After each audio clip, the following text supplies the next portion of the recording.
दोस्तों ओम नमः शिवाय। दोस्तों स्वागत है आप सभी लोगों का एक बार फिर से इस यूट्यूब चैनल शिवा एस्ट्रोलॉजी में।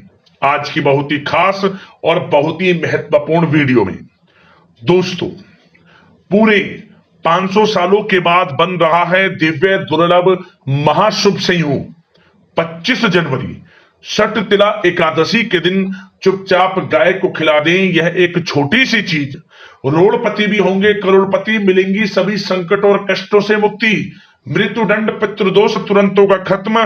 भगवान विष्णु जी के आशीर्वाद से, माता लक्ष्मी के आशीर्वाद से आपके घर में पूरे साल भरे रहेंगे अन्न धन के भंडार। यूं कहें कि आपकी 7 पुश्तें तक करेंगी रुपयों पैसों पर राज। या दोस्तों 7 पीढ़ियों तक बैंक बैलेंस बढ़ता चला जाएगा। सभी दुख दर्द संकट कष्ट वे सभी दूर हो जाएंगे और सभी सुख आपके पास आ जाएंगे, सभी सुख आपके कदम चूमेंगे यदि आप ये एक छोटी सी चीज 25 जनवरी यानी कि षट तिला एकादशी के दिन गाय को खिला देते हैं। आपके जीवन में तत्काल गरीबी समाप्त होगी और आपको अपार धन सुख संपत्ति की प्राप्ति हो जाएगी। और सबसे बड़ी बात, 7 पीढ़ियों तक लाभ मिलेगा इस उपाय को करने से। तो दोस्तों पूरा वीडियो देखें, बहुत ही महत्वपूर्ण वीडियो है। क्या दोस्तों बहुत ही दुर्लभ संयोग में है इस बार षट तिला एकादशी। क्या दोस्तों आगे शुरू करें वीडियो को। सबसे पहले तो वीडियो को लाइक करना, कमेंट्स बॉक्स में जय मां लक्ष्मी जय श्री विष्णु अवश्य लिखना, जिससे आपकी समस्त मनोकामनाएं पूर्ण हो। दोस्तों जैसा कि आप सभी लोग जानते हैं, माघ का महीना चल रहा है। इस महीने में आने वाली कृष्ण पक्ष की एकादशी तिथि को षट तिला एकादशी का व्रत रखा जाता है। षट तिला एकादशी के दिन व्रत और पूजन से श्री हरि विष्णु जी और मां लक्ष्मी प्रसन्न होते हैं और साधक को धन सुख समृद्धि का वरदान देते हैं। षट तिला एकादशी व्रत को पापों से मुक्ति और आरोग्यता प्रदान करने वाला व्रत माना गया है। दिन पंचांग के अनुसार इस साल 25 जनवरी 2025 दिन शनिवार को षट तिला एकादशी का व्रत रखा जाएगा। इस दिन तिल का 6 प्रकार से इस्तेमाल करना पुण्य फलदायी माना गया है। षट तिला एकादशी के दिन तिल के दान का विशेष महत्व है। आपको बता दें, षट तिला एकादशी के दिन तिल, अनाज, गर्म कपड़े और अपनी क्षमता अनुसार धन का दान करना पुण्य फलदायी बताया गया है। षट तिला एकादशी के दिन पूजा के लिए काले तिल, तुलसी का पत्ता, पंचामृत, पान का पत्ता, सुपारी, तिल के लड्डू, केला, पीला फूल, पीले कपड़े, धूप, दीप, गाय का घी, कपूर, अक्षत, रोली, चंदन, षट तिला एकादशी व्रत कथा की पुस्तक, लक्ष्मी नारायण की प्रतिमा समेत सभी पूजा सामग्री आपको एकत्रित कर लेनी है। दोस्तों क्या करें, षट तिला एकादशी के दिन सूर्य उदय से पूर्व उठकर स्नान करें। स्नान आदि के बाद स्वच्छ कपड़े पहने और भगवान विष्णु जी का ध्यान करें। सर्वप्रथम भगवान सूर्यदेव को 1 लोटा जल अर्पित करें। इसके बाद सच्चे मन से व्रत का संकल्प लें और लक्ष्मी नारायण की पूजा आरंभ करें। आपको बता दें, भगवान विष्णु जी माता लक्ष्मी को स्नान कराएं और उन्हें नवीन वस्त्र, फल फूल, पीला चंदन, अक्षत समेत सभी पूजा सामग्री अर्पित करें। अब भगवान विष्णु जी माता लक्ष्मी की विधि विधान से पूजा करें। जो सामग्री हमने बताई थी वह एकत्रित कर लें और विधि विधान से भगवान विष्णु माता लक्ष्मी का पूजन करें। विष्णु सशस्त्र नाम का पाठ करें और माता लक्ष्मी और भगवान विष्णु जी के मंत्रों का जाप करें। अंत में आरती उतारें और गाय के घी का दीपक जलाएं और भगवान विष्णु जी माता लक्ष्मी का आरती जरूर उतारें। और अंत में पूजा में जो भी आपसे गलती हुई है, किसी प्रकार की कोई आपसे गलती है, उसे क्षमा प्रार्थना हेतु आपको कामना करनी है। क्षमा प्रार्थना मांगे, परिवार के सदस्यों के साथ प्रसाद वितरित करें और स्वयं भी प्रसाद खाएं। ऐसा करना भगवान विष्णु माता लक्ष्मी आपसे बहुत प्रसन्न हो जाएंगे। जीवन से सभी प्रकार के दुख दर्द संकट कष्ट में दूर हो जाएंगे। और साथ ही साथ दोस्तों हमने वीडियो में पहले भी आपको बताया है, इस दिन आप गर्म वस्त्र दान धर्म के कर्म करें। जो भी आप सबरे अन्न धन वस्त्र दान करें, तिल का दान करें, तिल के लड्डू का दान करें, बहुत प्रसन्न हो जाएंगे भगवान विष्णु जी माता लक्ष्मी। और साथ ही साथ एक छोटा सा उपाय क्या करें, इस दिन आपको पीपल के पेड़ के नीचे आटे का चौमुखी दीपक जलाएं, उसमें गाय का घी डालें और लाल वाले कलावी की बाती लगाकर दीपक जलाएं। ओम नमो भगवते वासुदेवाय नमः, ओम श्री लक्ष्मी नमः, ओम श्री नमः, इन मंत्रों का जाप करते हुए आप अपनी मनोकामना मांगे और 21 बार परिक्रमा कर लें पीपल के पेड़ की और इस दीपक की। एक साथ आपके जीवन से तत्काल गरीबी समाप्त हो जाएगी, वह मनोकामना पूर्ण हो जाएगी जिन कामना को लेकर आप इन उपायों को करेंगे। तो दोस्तों, भगवान विष्णु माता लक्ष्मी समस्त इच्छाओं को आपकी पूर्ण करेंगे। अब दोस्तों बात करें गाय से जुड़े हुए कौन कौन से उपाय हैं जो कि आपको छठ तिला एकादशी के दिन जरूर करने हैं, जिससे गरीबी समाप्त हो जाए, सभी दुख दर्द संकट कष्ट दूर हो और सभी सुख आपके पास आ जाएं और 7 पीढ़ियों तक अन्न धन के भंडार भरे रहें। तो चलिए शुरू करते हैं गाय से जुड़े हुए कौन से महत्वपूर्ण चमत्कारिक प्रभावशाली उपाय हैं। दोस्तों, सनातन परंपरा में गाय, गंगा और गायत्री का बहुत ज्यादा धार्मिक महत्व है। मान्यता है कि गोमाता के शरीर पर 33 कोटि देवी देवताओं का वास होता है। गोमाता की सेवा एवं पूजा करने वाले जातक पर इन सभी देवी देवताओं की कृपा बरसती है। गो सेवा से न सिर्फ इस जन्म के बल्कि पूर्व जन्म के भी दोष दूर हो जाते हैं। प्रत्येक सुबह जब आपके घर में भोजन बनना प्रारंभ हो तो सबसे पहले बनाई गई रोटी को आप गोमाता के नाम से निकाल दें और भोजन करने से पूर्व गोमाता को इस रोटी को खिलाएं। यदि संभव हो तो काली गाय को खिलाएं। यदि काली गाय ना मिले तो सफेद गाय को भी आप खिला सकते हैं। प्रत्येक पूजा और मांगलिक कार्य में गोमाता या उनसे जुड़ी चीजें जैसे गाय का गोबर, गोमूत्र, गाय का दूध अथवा गाय के दूध से बना घी अवश्य शामिल करें। इससे आपको पुण्य फलों की प्राप्ति होगी। सनातन परंपरा के अनुसार जिस घर में गाय होती है उस घर से जुड़े सभी वास्तु दोष स्वतः ही समाप्त हो जाते हैं। किसी भी पूजा में गाय से प्राप्त पंचांगव्य युक्त पदार्थ का उपयोग अवश्य शामिल करें, क्योंकि पंचांगव्य के बिना कोई भी पूजा पाठ और हवन सफल नहीं होता। या दोस्तों, गो कृपा पाने के लिए प्रतिदिन, सप्ताह अथवा महीने में परिवार समेत एक बार गौशाला जाने का नियम जरूर बनाएं और वहां गायों को हरा चारा जरूर खिलाएं। इससे आपको शुभ फलों की प्राप्ति होगी और साथ ही साथ गो सेवा और गो पूजा से 9 ग्रह शांत हो जाते हैं और इनसे जुड़े दोषों का निदान हो जाता है। गर्मियों में गौ माताओं को पानी पिलाएं और सर्दी में गौ माताओं को गुड़ अवश्य खिलाएं। ध्यान रखें कि गर्मियों में गाय को गुड़ ना खिलाएं। अनेक देवी देवताओं को अपने शरीर पर धारण करने वाली गौ माता से जुड़े कई शुभ और अशुभ संकेत भी होते हैं। मसलन गाय का दूध दुहाते समय यदि गाय ठोकर मार दे और सारा दूध बिखर जाए तो अपशगुन होता है। यदि कोई यात्रा पर निकल रहा हो और गाय अपने बछड़े को दूध पिलाती सामने आ जाए तो निश्चित रूप से जिस यात्रा के लिए आप निकले हैं वह यात्रा आपके लिए अवश्य ही सफल होगी और वह काम जिसके लिए आप निकले हैं वह अवश्य ही पूर्ण होगा। यात्रा पर जाते समय बाईं ओर गाय की आवाज आना और रात्रि में गाय की हुंकार करना भी शुभ होता है।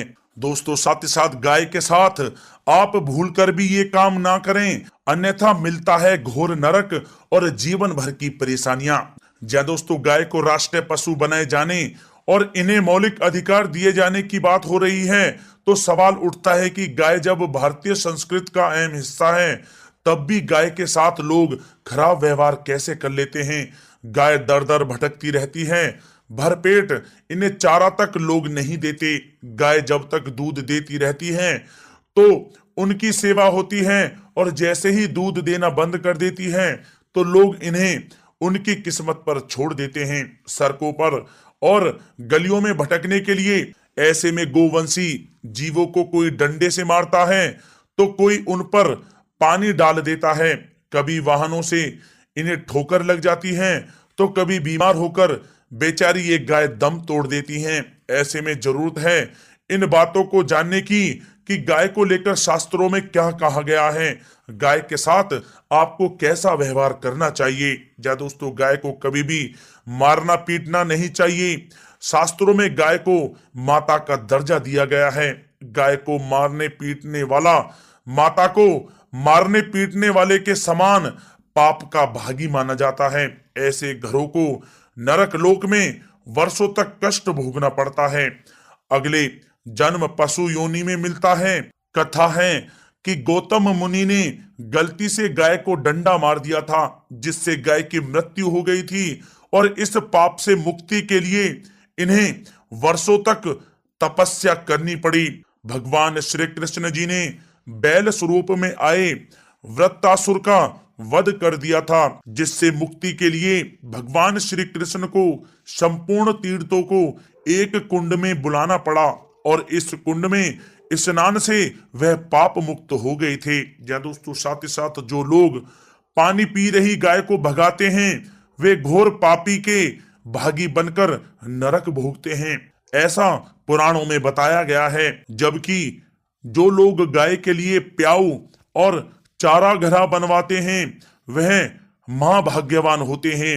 ऐसे लोग घोर पाप से मुक्त होकर स्वर्ग पा जाते हैं और बड़े ही धनवान कुल में जन्म लेकर सुख भोगते हैं। और साथ ही साथ आराम कर रही गाय को कष्ट देकर कभी भी उठाना नहीं चाहिए। कहते हैं कि जिस स्थान पर गाय बैठी है, वहां से नकारात्मक ऊर्जा समाप्त हो जाती है।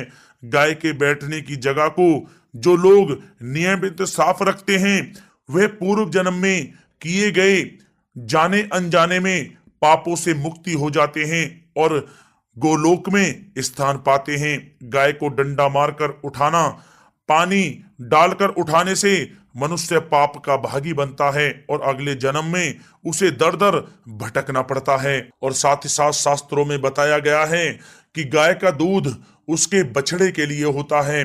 गाय के बछड़े से बचा हुआ दूध ही मनुष्य को लेना चाहिए, लेकिन कुछ लोग एक बार गाय को दूह लेने के बाद फिर से बछड़े के लिए बचा हुआ दूध भी दूह लेते हैं।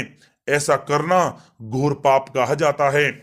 ऐसे दूध को दुहाने वाला और ग्रहण करने वाला दोनों ही पाप के भागी बन जाते हैं। दोस्तों, साथ ही साथ शास्त्रों में कहा गया है कि गोवंश यानी गाय और बैल के पीठ पर नहीं बैठना चाहिए। इनके पीठ पर बैठने से महापाप लगता है। ऐसे लोगों को नरक की यातना भोगनी पड़ती है। एकमात्र महादेव के अंश के उत्पन्न नंदी ही गोवंशी हैं, जिस पर स्वयं महादेव और महादेवी सवारी करती हैं, क्योंकि नंदी ने स्वयं अपनी इच्छा से महादेव की सवारी बनना स्वीकार किया था। और साथ ही साथ शास्त्रों में गाय के दान को बहुत ही महत्व दिया गया है, लेकिन ऐसी गाय का दान कभी नहीं करना चाहिए जो बूढ़ी और बीमार हो। कठोपनिषद में नचिकेता की कथा भी इस संदर्भ में है कि जिस नचिकेता ने पिता द्वारा बूढ़ी गाय को दान करने पर आपत्ति जताई थी, दूध देने वाली और बछड़े सहित जो लोग गाय का दान करते हैं, वह महान पुण्य को प्राप्त करके स्वर्ग में स्थान पाते हैं। दोस्तों, साथ ही साथ सूर्य, चंद्र, मंगल या शुक्र की युति राहु से हो तो पितृ दोष होता है। यह भी मान्यता है कि सूर्य का संबंध पिता से एवं मंगल का संबंध रक्त से होने के कारण सूर्य यदि शनि, राहु या केतु के साथ स्थित हो या दृष्टि संबंधी हो तथा मंगल की युति राहु या केतु से हो तो पितृ दोष होता है। इस दोष से जीवन संघर्ष में बन जाता है। यदि पितृ दोष हो तो गाय को प्रतिदिन या किसी भी एकादशी को या किसी पूर्णिमा के दिन या अमावस्या को रोटी, गुड़, चारा आदि खिलाने से पितृ दोष समाप्त हो जाता है।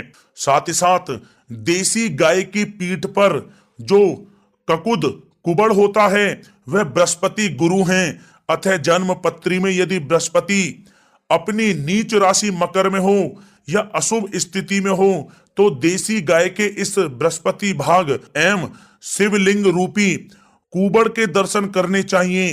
गुड़ तथा चने की दाल रखकर गाय को रोटी भी दें, इससे आपको शुभ फलों की प्राप्ति होगी। और साथ ही साथ यदि आप रास्ते में जा रहे हों और सामने से गौ माता आती हुई दिखाई दें तो गौ माता को आप अपनी दाहिनी ओर से जाने देना चाहिए, आपकी यात्रा अवश्य ही सफल होगी। और साथ ही साथ यह संकेत भी जान लें, यदि आप यात्रा पर जा रहे हैं और सामने आपके गाय पड़ जाए अथवा अपने बछड़े को दूध पिलाती हुई सामने गाय दिखाई दे जाए तो समझ जाना कि वह यात्रा आपके लिए अवश्य ही सफल होगी। और साथ ही साथ जिस घर में गाय होती है उसमें वास्तु दोष स्वतः ही समाप्त हो जाता है। और साथ ही साथ आपको बता दें कि गाय को आप जो भी रोटी बनाएं प्रतिदिन ताजी रोटी ही बनाएं।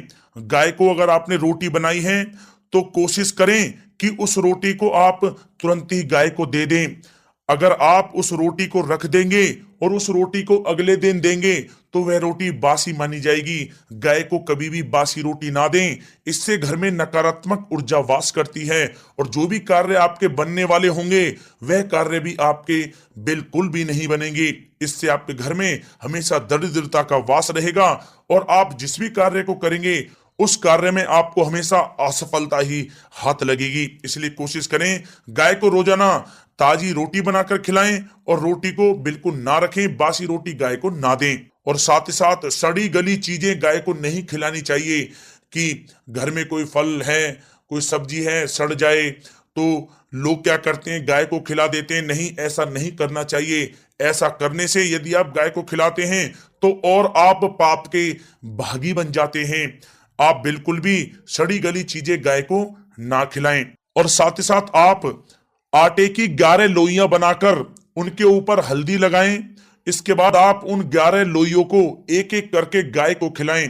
प्रत्येक लोई को खिलाते समय गाय के सींगों पर आप हाथ फेरें, पीठ पर हाथ फेरें, मस्तक पर हाथ फेरें, माता गाय के आप चरणों के स्पर्श करें। जहां दोस्तों ऐसा करने से आपके समस्त कार्य बनने लगेंगे। जो दुख का समय चल रहा है वह भी समाप्त होगा। आपके जीवन में खुशियां खुशियां होंगी। और एक बार आप 7 बार गाय की परिक्रमा भी कर लें तो आपके समस्त कार्य पूर्ण होंगे। और साथ ही साथ आप गाय को जब भी रोटी दें, रोटी पर या तो आप थोड़ी हल्दी लगा लें या थोड़ा गुड़ रख लें। अगर गुड़ ना हो तो आप थोड़ा मिश्री रख सकते हैं, थोड़ा घी रख सकते हैं। या दोस्तों गाय को कभी भी सूखी रोटी ना खिलाएं। सूखी का मतलब गाय की जो रोटी रखें